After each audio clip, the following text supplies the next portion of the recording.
초대교회에 성령이 강림하였을 때에 제자들은 놀랍고 감격했습니다. 충격을 받았습니다. 일반적으로 사람들은 자신의 경험 안에서 판단하고 행동을 합니다. 자기가 교육받은 지식이 자기가 본 세계가 전부인 셈입니다.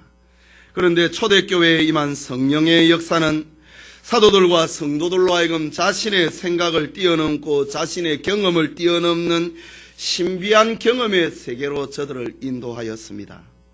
물론 그들도 우리와 다를 바 없는 보통 사람이었습니다. 그러나 초대교회 신자들은 성령의 역사로 사람이 달라지고 변하게 되었던 것입니다. 그들은 자신의 이상과 꿈이 변하였습니다. 사람을 만나는 이유가 변하였습니다. 대화하고 말하는 목적이 변하였습니다. 가치관이 변하였습니다. 성령의 역사는 이렇게 사람들을 바꾸어 놓았습니다. 그러나 국가주의의 이념에 머물러 있던 로마 사람들, 율법 종교에 매여 있던 유대 종교 지도자들은 여전히 사도들과 성도들을 핍박했습니다. 그들은 예수 그리스도의 부활을 말하지 못하게 했습니다.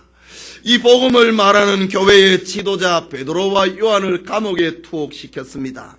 그리고 그 이튿날에는 유대의 최고 기관인 산헤드린 공회를 열어서 사도들을 재판정 앞에 세웠습니다. 그러나 베드로와 요한은 당당하였습니다. 저들의 증언 앞에 저 산헤드린 공회는 더 이상 그들을 기소하거나 억류할 혐의를 찾지를 못했습니다. 석방을 하면서 그들은 사도들에게 도무지 예수의 이름으로 말하지도 말고 가르치지도 말라고 위협을 했습니다. 그러나 사도들은 하나님 앞에서 너희 말 듣는 것이 하나님의 말씀 듣는 것보다 옳은가 판단하라. 우리는 보고 들은 것을 말하지 않을 수 없다라고 하므로 저들의 위협에 위축되거나 두려워하지 않았습니다. 좀 울리잖아요? 감옥에서 석방되어 돌아온 사도들은 교회 앞에서 이 사실을 보고했습니다. 그러자 두 사도가 억류된 사실에 노심초사하던 초대교회 성도들은 다시 한번 놀라게 됩니다. 저들은 통쾌했습니다. 신이 났습니다. 찬송하고 싶었습니다. 그들의 그 뜨거운 감사는 기도로 나타나기 시작했습니다. 오늘 말씀을 듣는 우리에게도 이런 기도, 이런 감사, 이런 성령의 능력이 역사하기를 소망합니다. 초대교회는 역사상 존재하는 지구촌의 모든 교회들에게 언제나 설교의 모범입니다. 초대교회에는 지구상에 존재하는 모든 교회의 기도의 모범입니다. 사랑의 모범입니다. 전도의 모범이고 섬김의 모범이고 충성의 모범이 초대교회의 성도들에게서 우리는 배우게 됩니다. 그래서 종교개혁자 루터는 중세교회가 병들었을 때에 초대교회로 돌아가자라고 부르짖었던 것입니다. 성경과 초대교회는 지상의 모든 교회들에게 언제나 교회의 초심을 알려주고 있는 것입니다. 주일 이 아침에 초대교회 성도들의 기도라는 말씀을 받음으로 능력 있는 기도 생활을 회복하는 은혜가 있기를 바랍니다. 초대교회 성도들의 기도는 어떠했는가? 본문을 문맥에서 찾아보면 저들의 기도는 마음을 합하여 올리는 기도였습니다. 본문 23절과 24절입니다. 사도들이 노임에 그 동료에게 가서 제사장들과 장로들의 말을 다 고하니 저희가 듣고 일심으로 하나님께 소리를 높여 가로되 라고 했습니다. 예수님께서 육체로 이 땅에 계실 때 많은 기도의 본을 보여주셨습니다. 예수님께서 병을 고치시고 귀신을 쫓아내고 많은 기적과 이적을 행하셨지만은 사실 주님의 메시아 사역의 핵심은 기도 생활을 통하여서 나타났다라고 해도 과언이 아닙니다. 예수님은 제자들과 함께 동거동락을 하셨지만은 새벽 미명에 일어나셔서 기도했다고 합니다. 12 제자를 세울 때는 밤이 맞도록 기도했다 했습니다. 예수님은 공생의 3년을 보내는 동안에 자신에게 간구하는 자의 기도를 응답하신 것이 그의 공생의 3년의 사역입니다. 또 주님은 기도를 친히 가르쳐 주셨습니다. 그것이 바로 주기도문이지요. 또 대제사장이 보낸 군인들에 의해서 잡히시기 전날 밤에는 저 겟세마네 동산에서 땀이 핏방울처럼 떨어지도록 간절히 기도하셨습니다.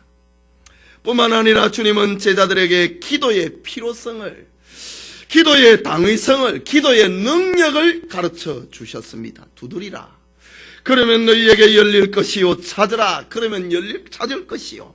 문을 두드리라, 그러면 너희에게 열릴 것이니 구하는 이마다 얻을 것이요. 찾는 이가 찾을 것이요. 두드리는 이에게 열릴 것이니라 라고 말씀을 하심으로 기도가 어떤 것인지, 기도가 어떤 능력이 있는 것인지, 기도가 성도들의 삶에 얼마나 필요한 것인지에 대해서 말씀해 주셨습니다. 하지만 제자들은 예수님과 함께 있을 때에 합심해서 기도했다라는 기록을 우리는 사복음서에서는 찾아볼 수 없습니다. 그런데 사도행전에서 성도들은 합심해서 기도하는 장면을 자주자주 찾아볼 수 있습니다. 제자들은 주님의 말씀을 따라서 약속하신 성령을 기다릴 때에 사도행전 1장의 14절에 합심하여서 기도했다라고 합니다. 그러다가 저들 모두는 오순절에 성령의 강림을 체험하게 되었습니다. 그리고 오늘 본문에 베드로와 요한이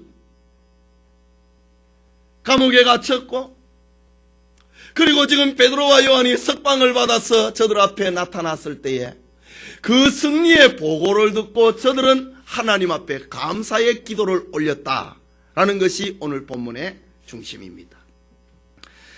성도의 신앙생활은 개인의 은밀한 기도가 필요합니다. 그러나 성도들이 합심해서 기도하는 것은 초대교회가 우리에게 가르쳐준 기도의 특징 중에 하나입니다. 말하자면 합심해서 한 가지 목적을 위해서 기도하는 것, 합심해서 한 가지 이유를 향하여서, 한 가지 필요를 향하여서, 한 가지 감사를 향하여서 기도하는 것, 이것이 초대교회가 우리에게 가르쳐주는 기도입니다. 여러분에게 기도 가운데 은밀한 기도는 있을 것입니다. 또 무시로 하는 기도도 있을 것입니다. 그러나 여러분의 기도 가운데 합심 기도가 있는가를 살펴보아야 됩니다.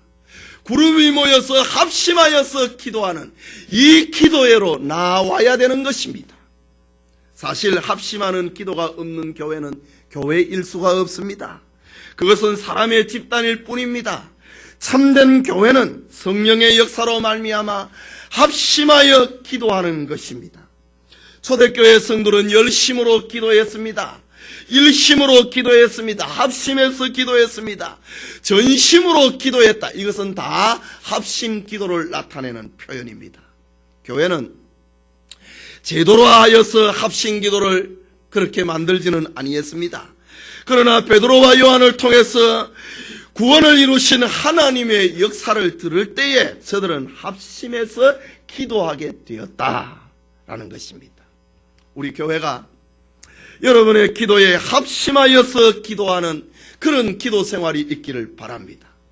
세상 이야기로 시간 가는 줄 모르는 것이 아니라 기도에 몰두하여서 시간 가는 줄 모르고 한 목적을, 한 필요를, 감사를 위해서 기도함으로 또 다른 성령의 역사를 일으키는 기도가, 합심하는 기도가 여러분 가운데 있기를 소원합니다.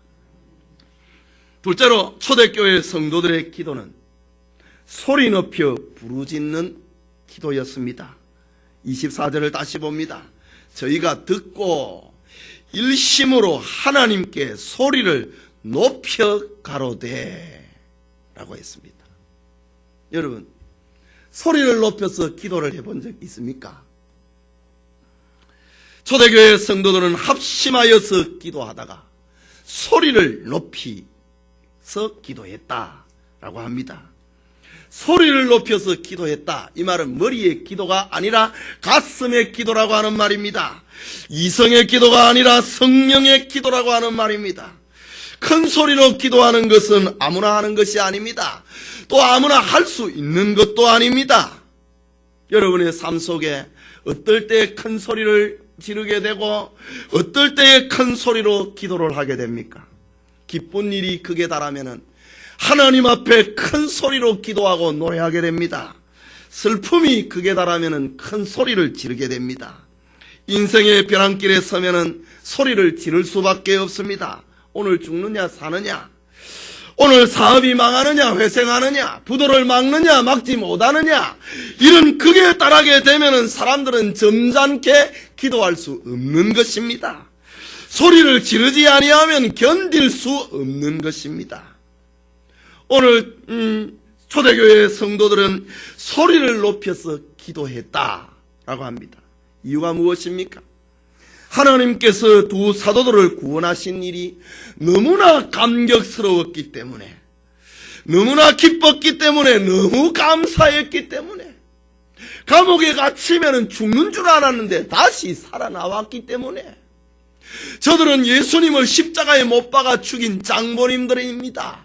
저들에게 잡혀갔으니 저들이 바로 법입니다. 그런데 거기에서 풀려 나왔으니 얼마나 감사하겠습니까? 그래서 저들은 소리를 내어서 하나님 앞에 감사 기도했다라고 했습니다. 주님은 기도할 때에 교양 있게 기도하라는 말을 하지 않았습니다. 주님은 우리에게 순서와 절차에 따라서 구하라는 말씀도 하시지 않았습니다.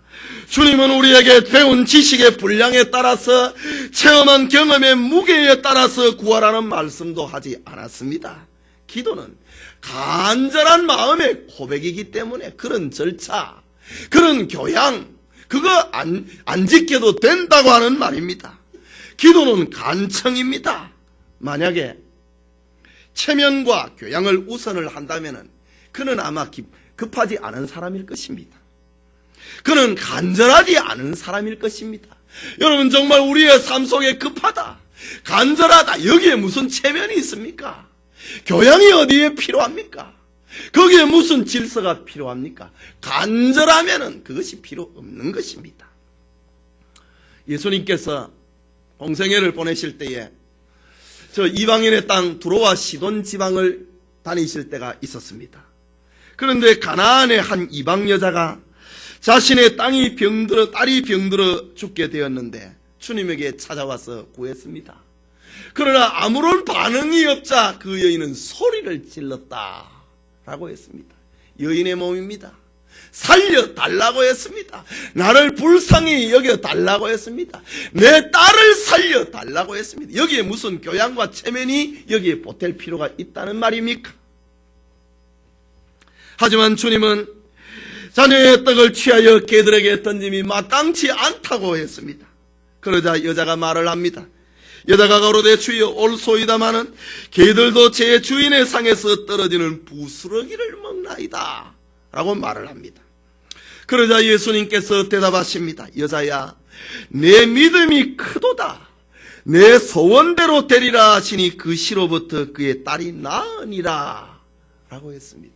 어떤 절차, 어떤 교양, 어떤 체면에 따라서 구한 것이 아닙니다.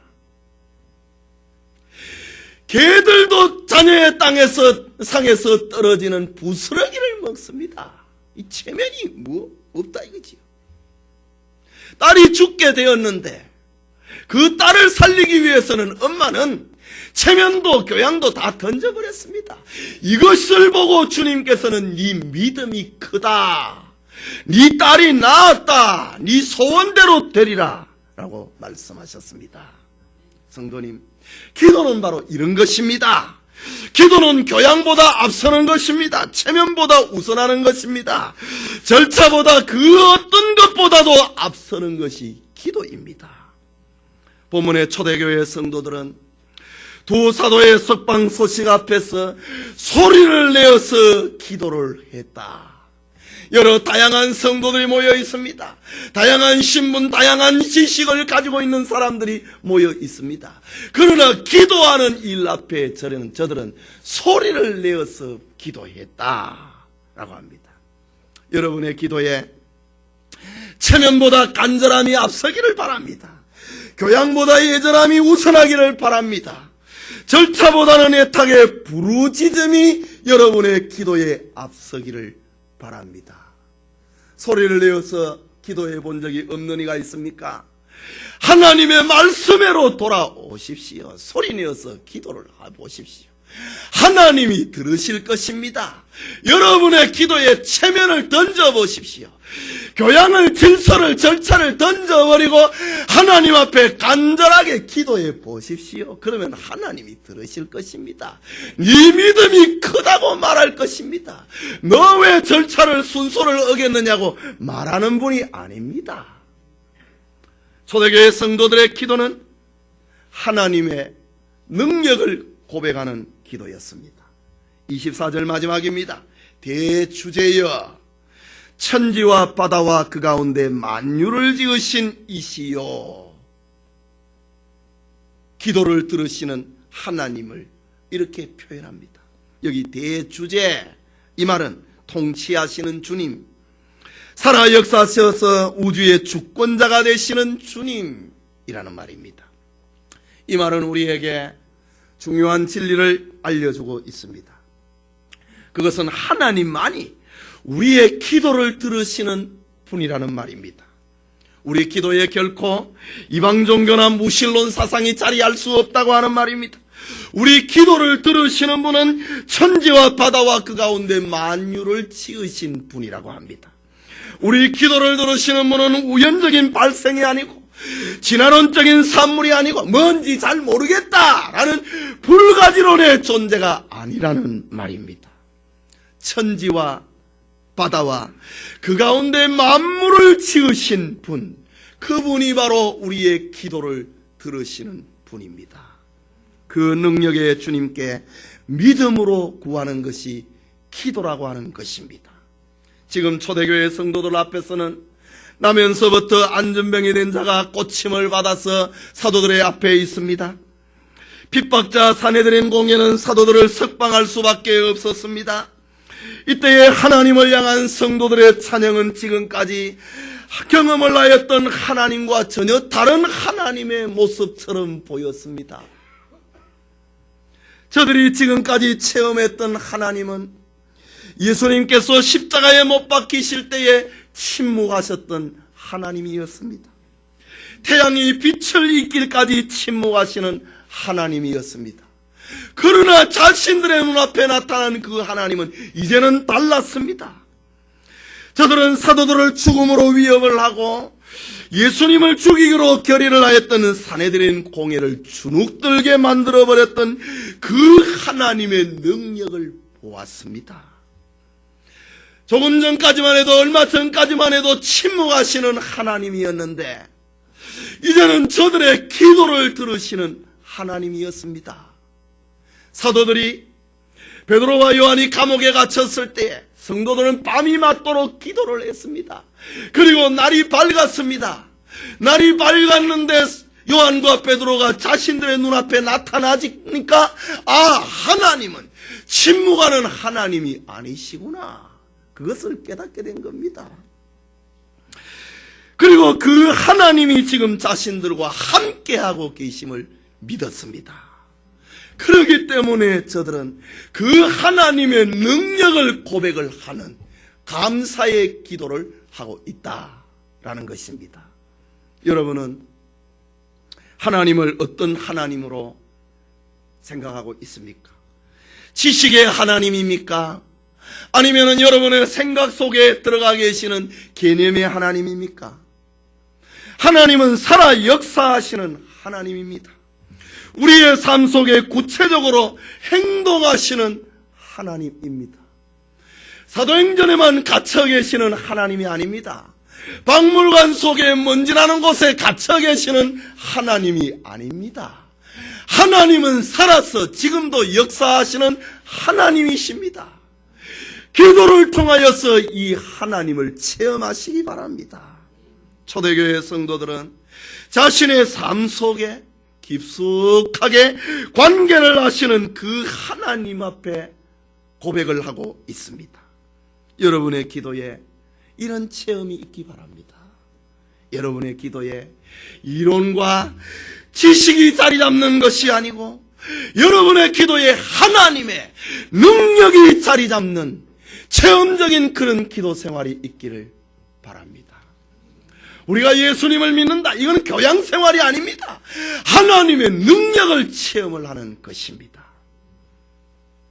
계속해서 초대교회 성도들의 기도는 고난 속에서도 하나님의 말씀을 담대하게 전하게 해달라고 하는 기도였습니다.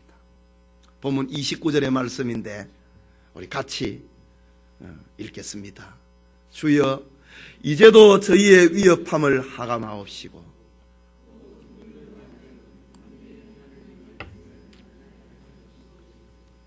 무서운 사내들인 공회에서 사도들이 석방일되는 기적을 체험을 했지만은 여자들이 공회원들은 살기가 등등했습니다.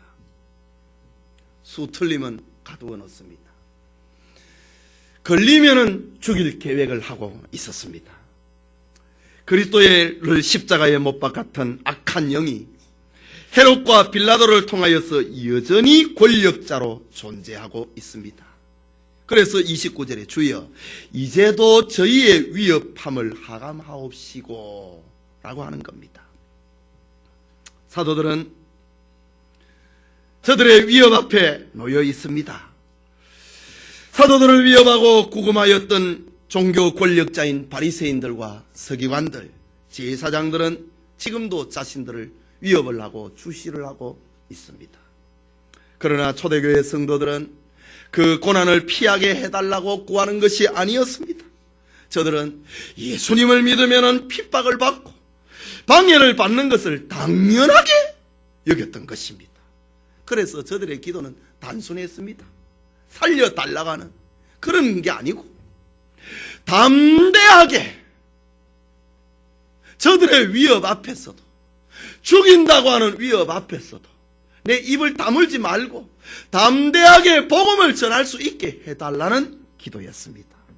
저희의 위협함을 하감하옵시고, 이 말은 하나님께서 눈을 떼시지 않고 자기들을 지켜봐 달라는 기도입니다. 하나님, 우리를 지켜봐 주십시오 라는 기도입니다. 그리고 담대히 하나님의 말씀을 전하게 하여 주옵소서 라고 기도했습니다. 위협이 있지만은 포기하지 않게 해달라는 겁니다. 두려워하지 않게 해달라고 하는 겁니다. 담대하게 믿음을 지키게 해달라는 겁니다. 복음을 전할 수 있게 해달라는 기도입니다. 이것이 바로 초대교회 성도들의 기도였습니다. 오늘날 우리의 기도를 보면은 얼마나 자기중심으로 가득 차 있습니까? 얼마나 육체 중심으로 가득 차 있습니까? 우리는 성령이 충만을 하면은 핍박이 없어져야 된다고 생각을 합니다. 개인적으로나 국가적으로나 사회적으로나 또 교회적으로 핍박이 없고 고통이 없는 것이 성령 충만한 세계가 아닌가라고 생각을 합니다. 흔히 생각을 하기를 성령이 충만하면은 장사도 잘 되고 시험도 합격을 하고 항상 건강하고 만사가 형통하는 것이 성령 충만의 결과가 아닌가라고 생각을 합니다.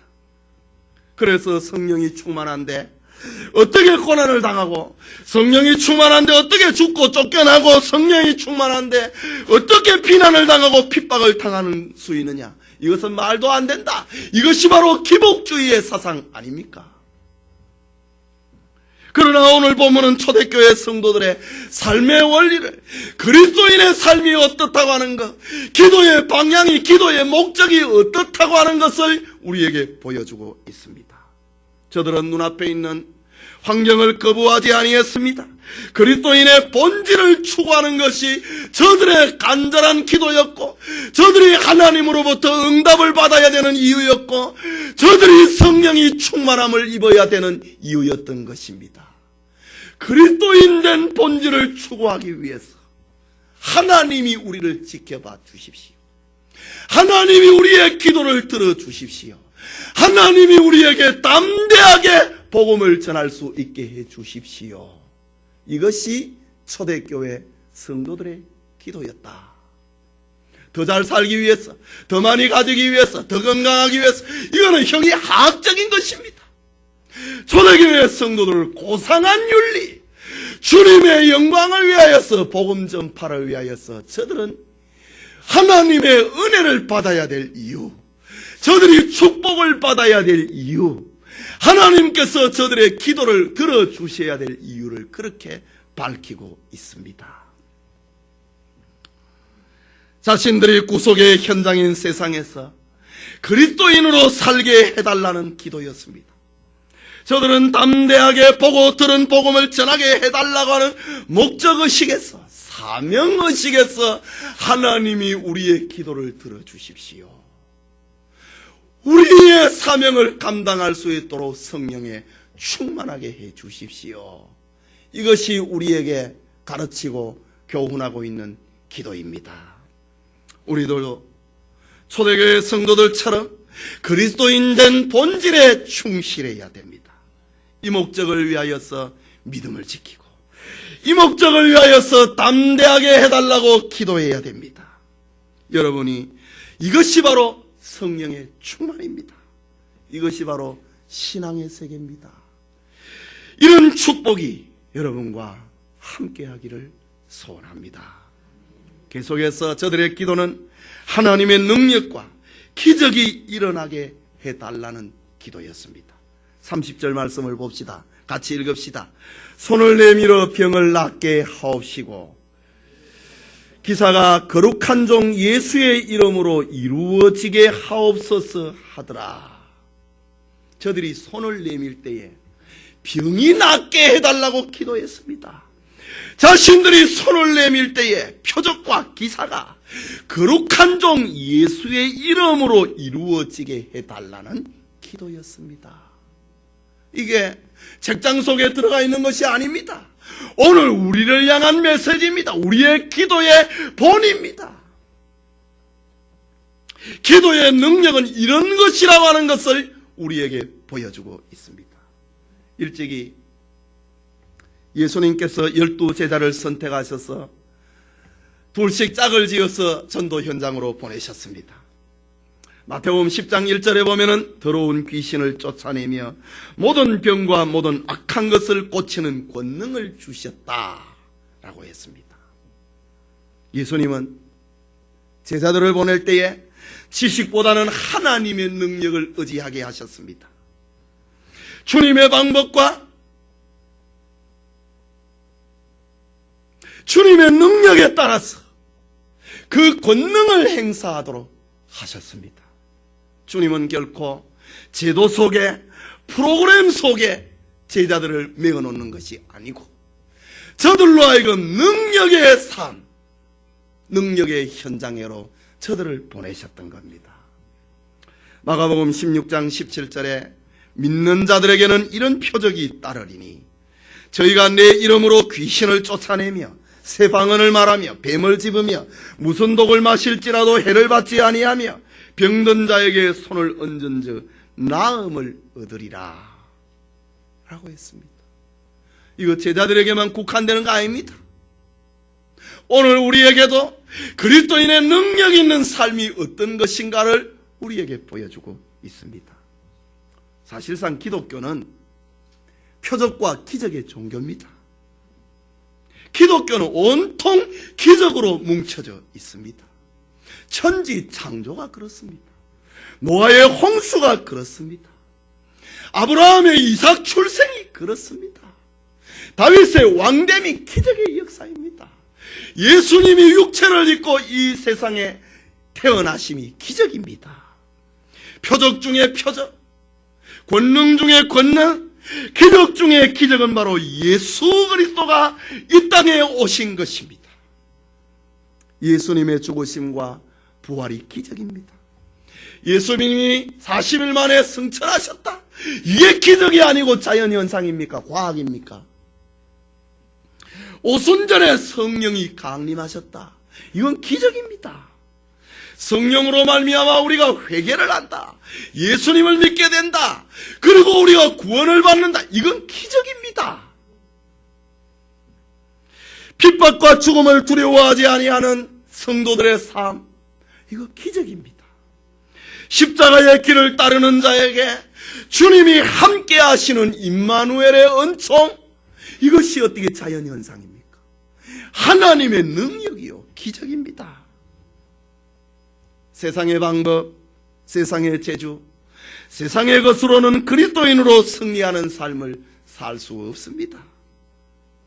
주님이 주신 사명을 감당하고 어려운 일을 만날 때에 자신의 지식 경험, 자신의 재력을 의지하기보다는 기도의 능력을 의지하시기 바랍니다.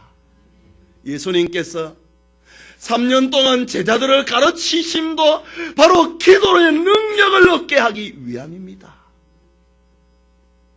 저 구약에 살았던 모세도 왕궁에서의 40년, 광야에서 40년, 이 모든 삶을 포기를 하고 자기의 지식과 경험을 포기하고 하나님의 능력을 의지하는 것, 그것이 바로 하나님의 일을 하는 자의 사명인 것입니다. 초대교회 성도들처럼 병이 치유되고 표적과 기사가 일어나는 기도의 힘과 기도의 능력을 체험하시기 바랍니다. 우리 중에 아무도 자기를 의지하지 아니하고 하나님의 능력을 간절히 소원하는 기도가 여러분에게 함께하기를 소망합니다. 결코 지난날에는 그랬더라, 이것이 아니고 오늘 우리의 삶에, 우리의 현장에, 우리 가정에, 우리 일터에 이런 기적을 체험하시기를 바랍니다.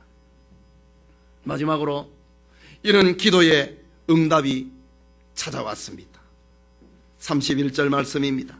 빌기를 다하매 모인 곳이 진동하더니 무리가 다 성령이 충만하여 담대히 하나님의 말씀을 전하니라. 기도하는 성도들이 모인 곳이 진동했습니다.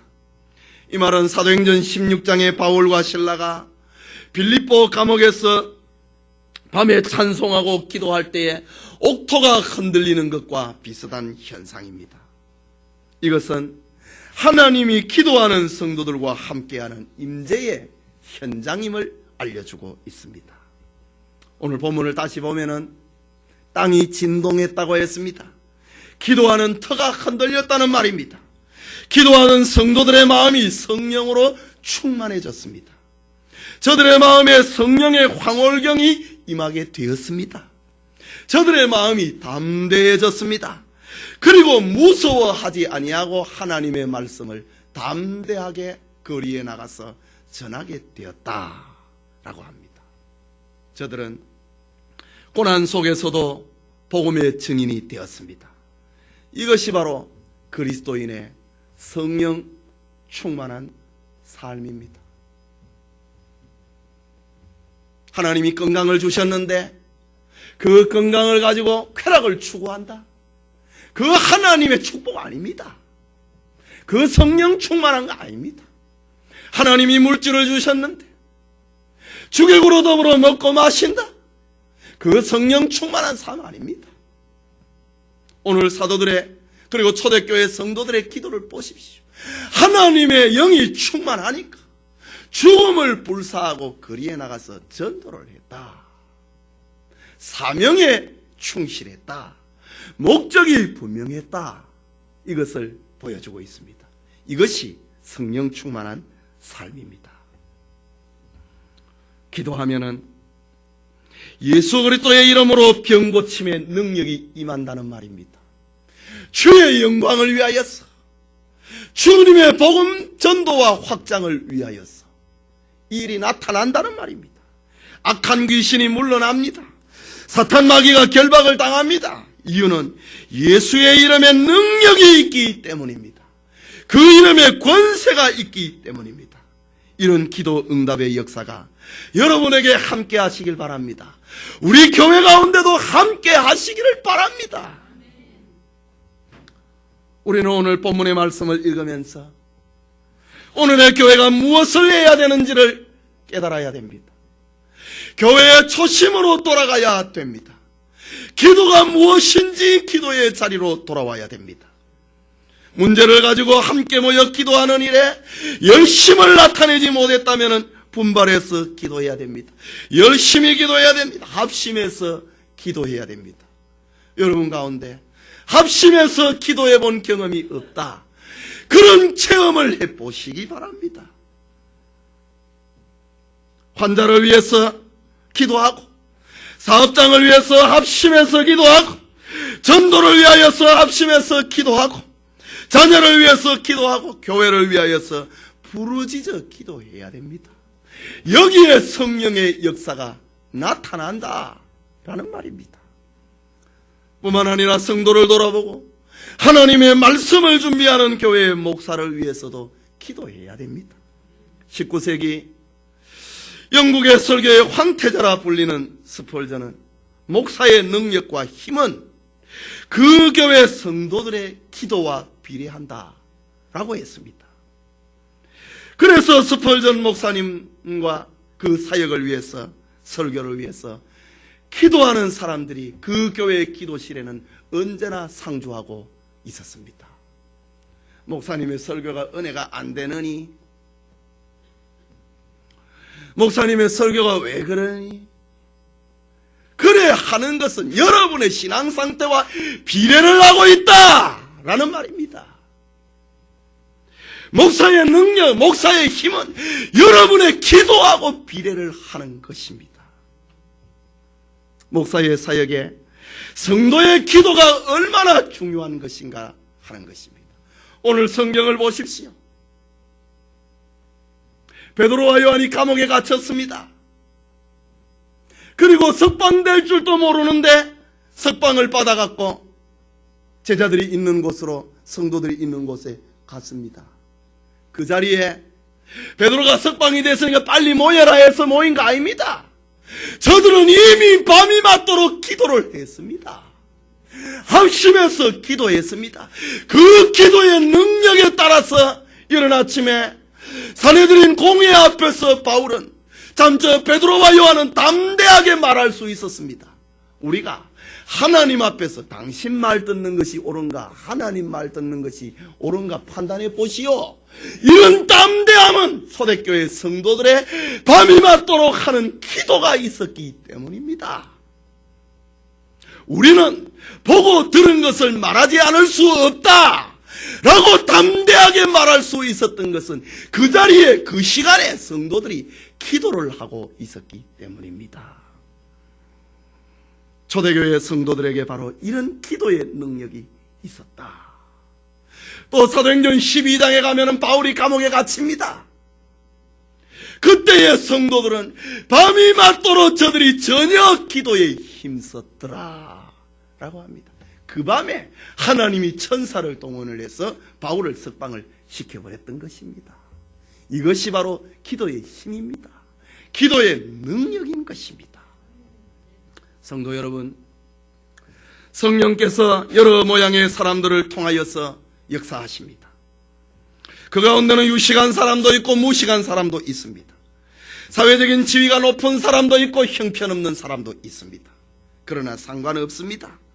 하나님께서 성령을 통하여서 여러 모양의 사람들을 강권적으로 고용을 하시기 때문입니다. 놀라운 역사를 이루어 가십니다. 초대교회 성도 안에도 배운 사람, 배우지 못한 사람, 가진 사람, 가지지 못한 사람 섞여 있었습니다. 그 힘을 가지고 기도한 거 아닙니다. 하나님 앞에 전혀 기도했다.